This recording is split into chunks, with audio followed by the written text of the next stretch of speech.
Hello everyone, welcome to today's lecture. Today we are going to learn about security in ad hoc wireless sensor networks, and we are going to understand the network security, what is network security, and then we are going to understand what are the requirements of network security. So without wasting time, let's begin with the lecture. तो सबसे पहले हम समझते हैं कि network security होता क्या है।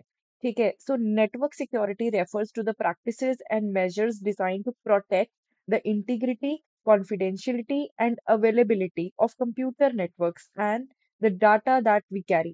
ठीक है, तो नेटवर्क पे जब भी हम कोई भी डाटा भेज रहे हैं तो वो सिक्योरली रिसीवर तक पहुंच जाए। सपोज ये सेंडर है और ये रिसीवर है। ठीक है, अब सेंडर कोई भी डाटा भेज रहा है रिसीवर को। ठीक है, तो बेसिकली ये जो डाटा है इसको प्रोटेक्टेड वे में भेजना, रिसीवर तक पहुंचाना, इसको ही हम नेटवर्क सिक्योरिटी कहते हैं। ठीक है, तो इसमें हमने बस बेसिकली तीन टर्म्स का ध्यान रखना है: इंटीग्रिटी, कॉन्फिडेंशियलिटी एंड अवेलेबिलिटी होनी चाहिए डाटा की। ठीक है, हम धीरे धीरे इन टर्म्स को डिटेल में समझेंगे। नेटवर्क सिक्योरिटी रिक्वायरमेंट्स में बेसिकली हमने इन तीन टर्म्स की ही बात करनी है, और इसको हम CIA मॉडल भी बोल देते हैं। ठीक है, एग्जाम में कई बार क्वेश्चन आ जाता है CIA मॉडल इस तरीके से। तो आप इसका डायग्राम भी बना सकते हो कि जो भी हम डाटा भेज रहे हैं नेटवर्क पे, तो उसमें कॉन्फिडेंशियलिटी, इंटीग्रिटी और अवेलेबिलिटी मेंटेन होनी चाहिए डाटा की। ठीक है, जब भी हम उसको रिसीवर के पास भेज रहे हैं। ठीक है, तो नेटवर्क सिक्योरिटी हमने समझ लिया है। तो अब हम इसको अच्छे से डिटेल में और समझते हैं कि है क्या, हम क्या बात कर रहे हैं। सो नेटवर्क सिक्योरिटी जो है होता कैसे है, हम इसमें मल्टीपल लेयर्स ऑफ प्रोटेक्शन की बात करते हैं। नेटवर्क के एज पे भी और इंटरनल इन्वायरमेंट पे भी। ठीक है, यही मैंने लिखा हुआ है इसमें। ठीक है, हर एक लेयर, जो प्रोटेक्शन की हर एक लेयर है, उसके कुछ अपने रूल्स होंगे। ठीक है, कि वो जो रेगुलेट करते हैं कि हमें क्या क्या नेटवर्क रिसोर्सेज देने हैं, क्या नहीं देने। ठीक है, तो कुछ रूल्स होते हैं हर एक लेयर पे, जो भी हर एक प्रोटेक्शन लेयर होती है नेटवर्क के ऊपर। ठीक है, और बेसिकली ये काम क्या कर रहा है कि जो ऑथराइज्ड यूजर है वही डाटा को सेफली यूज कर सकते हैं। ठीक है, वही नेटवर्क को सेफली यूटिलाइज कर सकते हैं। ठीक है, ताकि कोई भी मिलेशियस एक्टर या थ्रेट ना हो जाए। ठीक है, कोई हार्म ना पहुंच जाए नेटवर्क के ऊपर, या हैकिंग ना हो जाए, अगर आप सिंपल टर्म्स में बोलो। ठीक है, तो बेसिकली जो भी हम डाटा भेज रहे हैं नेटवर्क के ऊपर, तो नेटवर्क हमारा सिक्योर रहना चाहिए। ठीक है, तो इसमें हम तीन चीजों की बात करते हैं कि कैसे नेटवर्क सिक्योरिटी वर्क करते हैं, कौन कौन सी डिफरेंट प्रोटेक्शन लेयर्स हैं। तो ये मैंने डायग्राम बनाया हुआ है। तो पहली लेयर जो है that is physical network security, then हम बात करेंगे टेक्निकल नेटवर्क सिक्योरिटी के बारे में, और तीसरी होती है एडमिनिस्ट्रेटिव नेटवर्क सिक्योरिटी। हम ये तीन टाइप्स ऑफ नेटवर्क सिक्योरिटी को समझते हैं कि ये तीनों का काम क्या है बेसिकली।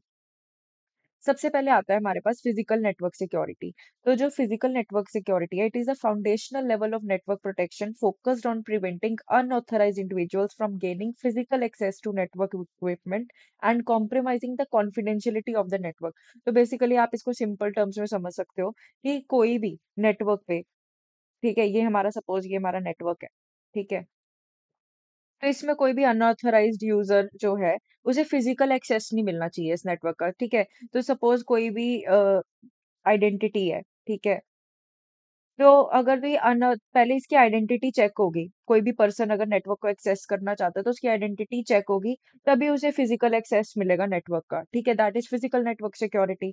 ठीक है, फिर उसके बाद आता है हमारे पास टेक्निकल नेटवर्क सिक्योरिटी। ठीक है, ये बेसिकली फोकस करता है टू प्रोटेक्ट द डाटा जो भी हमारा नेटवर्क के ऊपर स्टोर्ड है। ठीक है, या फिर जो भी डाटा हम ट्रांजिशंस के लिए इन्वॉल्व रख रहे हैं। ठीक है, जैसे कि जो जो दो पर्पस के लिए मेंट है। ठीक है, अगर मतलब ट्रैवलिंग के लिए बेसिकली अगर आप कोई डाटा भेज रहे हो तो उसे प्रोटेक्टेड वे में भेजना। ठीक है, जैसे हम इंक्रिप्शन की बात करते हैं तो वो टेक्निकल नेटवर्क सिक्योरिटी में आता है, जब हम डाटा की बात कर रहे हैं बेसिकली। ठीक है, यहाँ पर जो हमारा फिजिकल नेटवर्क सिक्योरिटी है, इसमें हम यूजर की बात कर रहे हैं कि जो हमारी यूजर की आइडेंटिटी है। ठीक है, तो कॉन्फिडेंशियलिटी हम इसी को बोलते हैं बेसिकली, कि यूजर की आइडेंटिटी को चेक करना। ठीक है, टेक्निकल नेटवर्क सिक्योरिटी में हम डाटा के ऊपर फोकस करते हैं कि जो हमारा डाटा है वो जो भी हम भेज रहे हैं बेसिकली डाटा, तो वो सिक्योरली वे में भेजा जाए बेसिकली, और उसको सिक्योरली वे में ही प्रोटेक्ट किया जाए नेटवर्क के ऊपर। ठीक है, वाइल ट्रांजिशनिंग। ठीक है, उसके बाद अब तीसरा आता है हमारे पास administrative network security.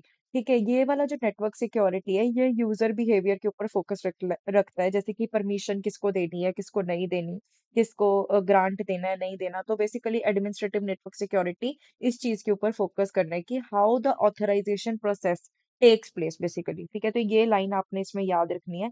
How the authorisation process takes place, वो एडमिनिस्ट्रेटिव नेटवर्क सिक्योरिटी में आता है। मतलब परमिशन आपके ऊपर है कि आप परमिशन देते हो कि नहीं देते किसी को नेटवर्क को एक्सेस करवाने की।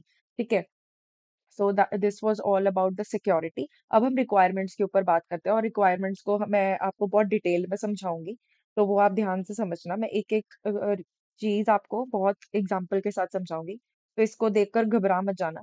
तो नेटवर्क सिक्योरिटी रिक्वायरमेंट्स होती क्या है, बेसिकली सिक्योरिटी गोल्स क्या है हमारे। ठीक है, तो इसमें आप सीआईए मॉडल बेसिकली डायग्राम के साथ एक्सप्लेन कर सकते हो। अब हम कॉन्फिडेंशियलिटी, इंटीग्रिटी और ऑथेंटिक अवेलेबिलिटी के ऊपर मेनली इसमें फोकस है। बाकी टर्म्स को जस्ट समझ लीजिए। ठीक है, अगर आपको एग्जाम में बाई चांस ये क्वेश्चन आ जाता है, तो इसमें आप रिक्वायरमेंट्स में सीआईए मॉडल बना के और सीआईए तो पूरा एक्सप्लेन करके आना। तो लेट्स अंडरस्टैंड कॉन्फिडेंशियलिटी। ठीक है, तो कॉन्फिडेंशियलिटी होता क्या है कि नेटवर्क के डाटा को दूसरे लोग ना पढ़ सके। आपने एक ही बात याद रखनी है कि जो नेटवर्क पे आप डाटा भेज रहे हो उसे दूसरे लोग ना पढ़ सके। ठीक है, जैसे कि जो हमारी सेंसर रीडिंग्स होती है, राउटिंग इन्फॉर्मेशन होती है, किसी अटैकर को विजिबल नहीं होनी चाहिए। ठीक है, और इसका सोल्यूशन क्या है, बेसिकली इनक्रिप्शन। ठीक है, मैं यहाँ लिख देती हूँ, इनक्रिप्शन। ठीक है, तो दैट इज कॉन्फिडेंशियलिटी। अब हम बात करते हैं इंटीग्रिटी की। ठीक है, तो जो डाटा भेजा गया है वो चेंज हुए बिना डेस्टिनेशन पर पहुंचना चाहिए, दैट इज कॉल्ड इंटीग्रिटी। ठीक है, कि जो भी आप डाटा भेज रहे हो, जैसे ये सेंडर है, ये रिसीवर है। ठीक है, तो जो डाटा आपने ओरिजिनल डाटा भेजा वही ओरिजिनल डाटा रिसीवर को मिलना चाहिए। ये ना हो कि वो डाटा चेंज हो गया हो वाइल ट्रैवलिंग, तो वो इसका मतलब इंटीग्रिटी मेंटेन नहीं हुई। ठीक है, तो ओरिजिनल डाटा ही रिसीवर के पास रिसीव होना चाहिए। ठीक है, तो अटैकर जो पैकेट्स को मॉडिफाई ना कर सके, बेसिकली हम इसी को इंटीग्रिटी बोलते हैं। ठीक है, और इसमें आप एक चीज याद कर सकते हो, हैशिंग। जो इंटीग्रेटिंग है, बेसिकली ये हैशिंग के थ्रू मेंटेन की जाती है। ठीक है, फिर उसके बाद आता है ऑथेंटिकेशन। अब हम बात करते हैं ऑथेंटिकेशन की। तो नेटवर्क में कोई नोड फेक आइडेंटिटी ना बनाए। ठीक है, हमारे नेटवर्क में काफी सारी नोड्स होती हैं। ठीक है, आपको पता होता है। तो जो नेटवर्क है उसमें कोई भी नोड कोई फेक आइडेंटिटी ना बनाए, दैट इज कॉल्ड ऑथेंटिकेशन। ठीक है, एंड सेंडर की असली पहचान जो है बेसिकली उसको वेरीफाई करना जरूरी है। जैसे कि अगर मैं अपनी बात करूं, है ना, तो मुझे कुछ user login, user password enter करना पड़ेगा तभी मैं सिस्टम में एंटर कर पाती हूँ। तो वो मेरी ऑथेंटिकेशन हो रही है। ऐसे ही मैं बिना पासवर्ड के एंटर नहीं कर पाऊंगी अगर मेरे पास कोई ऑथराइज्ड चीज ही नहीं है। ठीक है, तो बेसिकली हम इसमें क्योंकि सेंसर्स की बात करें, सिमिलरली सेंसर्स में होता है कि अगर एक सेंसर का टेम्परेचर से 300 डिग्री सेल्सियस पर वो भेजा जा रहा है, तो ये कंफर्म होना चाहिए कि लेजिटिमेट सेंसर ही भेज रहा है। ठीक है, now let's understand availability. Availability क्या है, basically network jamming, flooding, DOS attacks के बावजूद चलना चाहिए, हमारा नेटवर्क में डाटा भेजना चाहिए। ठीक है, या फिर हमारे आप सिंपल टर्म्स में कह सकते हो कि जो सेंसर नोड्स है वो बार बार डाउन ना हो। ठीक है, so that is called availability. कि जामिंग हो, चाहे फ्लडिंग हो, चाहे DOS attacks, denial of service attacks हम बोलते हैं, इस इन अटैक्स के बावजूद भी हमारा नेटवर्क जो है, नोड जो है, वो ट्रैवल करनी चाहिए, अवेलेबल होनी चाहिए। ठीक है, उसके बाद आता है हमारे पास फ्रेशनेस। फ्रेशनेस में that is ensure data are recent, that is prevent the replay attacks. ठीक है, यानी कि ओल्ड मैसेजेस को अटैकर रीप्ले ना कर सके। ठीक है, और उसके बाद आता है हमारे पास एक्सेस कंट्रोल। तो एक्सेस कंट्रोल क्या है कि नेटवर्क में सभी यूजर्स या नोड्स को लिमिटेड परमिशन होनी चाहिए, that is called access control. ठीक है, किसी नॉर्मल नोड को एडमिन लेवल कंट्रोल्स नहीं मिलने चाहिए बेसिकली।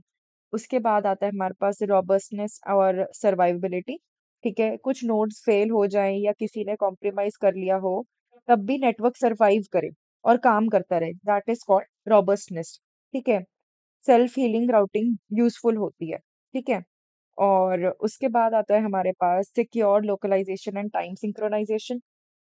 ठीक है, तो बेसिकली इसमें हम स्पिन्स की बात करते हैं, जैसे प्रोटोकॉल्स होते हैं जो बेसिकली ना टाइम सिंक्रोनाइजेशन के ऊपर वर्क करते हैं, कि हमारी नोड्स में कुछ टाइम सिंक्रोनाइजेशन होती है, तो उसको बेसिकली हम स्पिन्स का कंसेप्ट पढ़ेंगे अभी अपकमिंग वीडियोस में, तो उसमें आपको अच्छे से समझ भी आ जाएगा। इसमें काफी ज्यादा राउटिंग प्रोटोकॉल्स भी बेसिकली यूज होते हैं।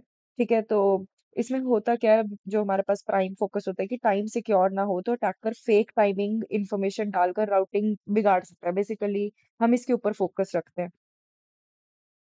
देन उसके बाद आता है सिक्योर लोकलाइजेशन। सिक्योर लोकलाइजेशन क्या होता है? सेंसर की लोकेशन करेक्ट और प्रोटेक्टेड होनी चाहिए, ठीक है? जो भी हमारे पास सेंसर की लोकेशन है that should be correct and protected. फिर उसके बाद आता है energy efficient, energy efficient security, ठीक है? उसके बाद क्या है कि जो हमारे पास वायरलेस सेंसर नेटवर्क के नोड्स होते हैं उनके पास बैटरी कम होती है, रैम सीपीयू छोटा होता है इसलिए, तो इसलिए हैवी क्रिप्टोग्राफी नहीं चलता, लाइट वेट सिक्योरिटी जरूरी होती है इसमें, ठीक है? तो दैट इज एनर्जी एफिशिएंट। उसके बाद लास्ट जो है हमारे पास दैट इज स्केलेबिलिटी। तो स्केलेबिलिटी क्या है? जैसे की मैनेजमेंट करना, ऑथेंटिकेशन करना, इंक्रिप्शन के जो 1000+ नोड्स में भी इजीली काम करना। तो basically that is called scalability, कि लार्ज नंबर ऑफ नोड्स पे भी हमारे पास जो हमारे मेथड्स हैं इंक्रिप्शन के दैट शुड वर्क, ठीक है? तो ये था हमारा सब कुछ नेटवर्क सिक्योरिटी रिक्वायरमेंट्स के बारे में। In the upcoming videos we are going to learn more. तो हम स्पिन्स वगैरह सब अभी अपकमिंग वीडियोस में ही डिस्कस करेंगे। That was all for this video, thank you.